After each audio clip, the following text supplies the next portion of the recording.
নমস্কার, আপনারা সবাই কেমন আছেন? পিয়া কিচেনে সবাইকে স্বাগত জানাই। আজকে আপনাদের জন্য একটা রেসিপি নিয়ে এসেছি, সেটা হচ্ছে মটন কষা।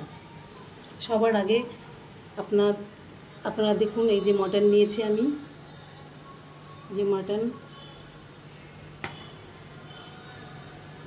আলু, টমেটো,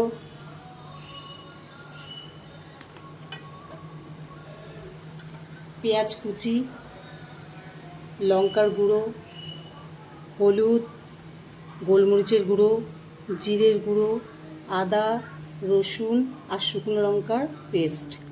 আর এটা হচ্ছে তেজপাতা, দারচিনি, লবঙ্গ, এলাচ, আর হচ্ছে একটা বড় এলাচ দেব, আর নুন। সবার আগে আমি তেলটা প্রেসার কুকারে দিয়ে দিচ্ছি।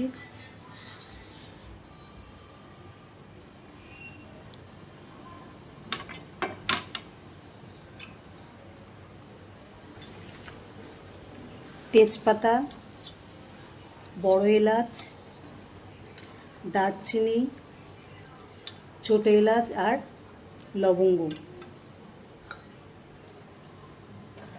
তেলের মধ্যে দিয়ে দিলাম।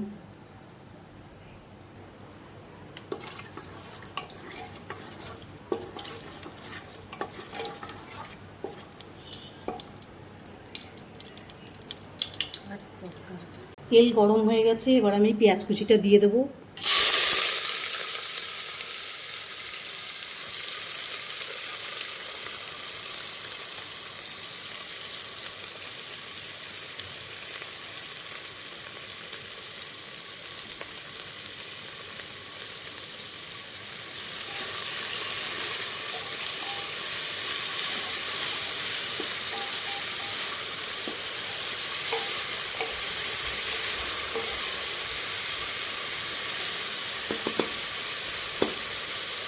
পেঁয়াজটা প্রায় ভাজা হয়েছে, এবার আমি মটনটা দিয়ে দিলাম।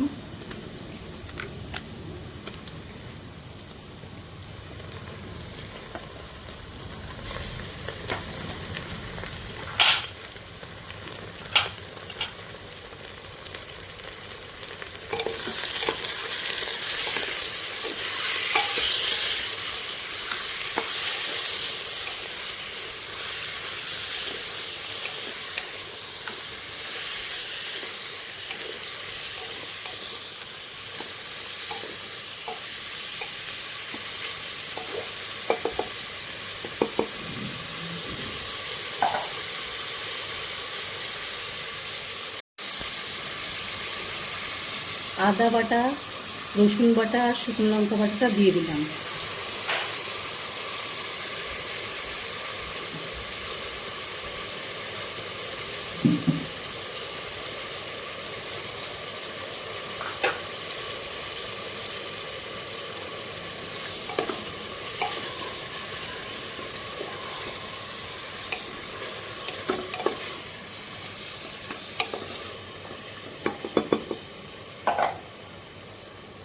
হলুদের গুঁড়ো, জিরের গুঁড়ো, গোলমরিচের গুঁড়ো আর শুকনো লঙ্কার গুঁড়ো দিয়ে দিলাম। এটা হচ্ছে কাশ্মীরি মির্চ।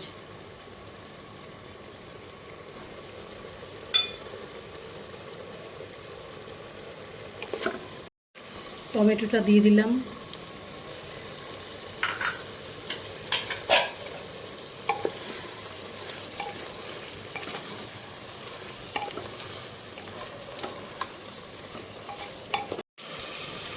নুন দিয়ে দিলাম।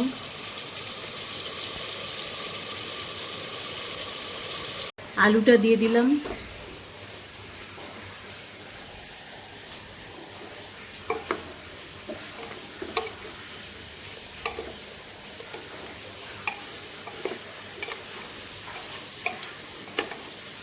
না, হয়ে গেছে তো, মটন কষা হয়ে গেছে, কষানো হয়ে গেছে, এবার জল দিয়ে দেবো।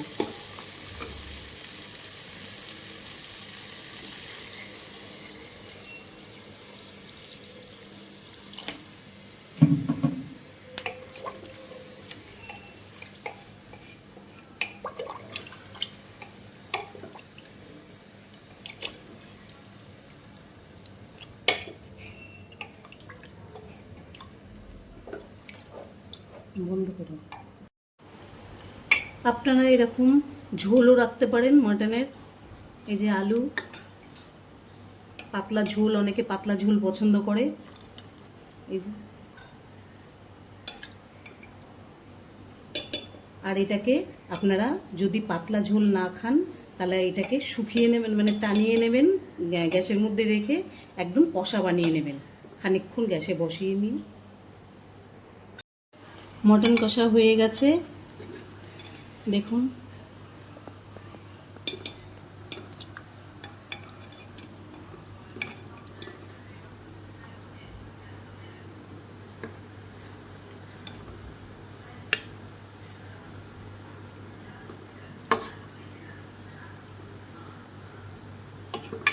মাংসটা এত নরম হয়েছে, খেতে খুব ভালো হয়।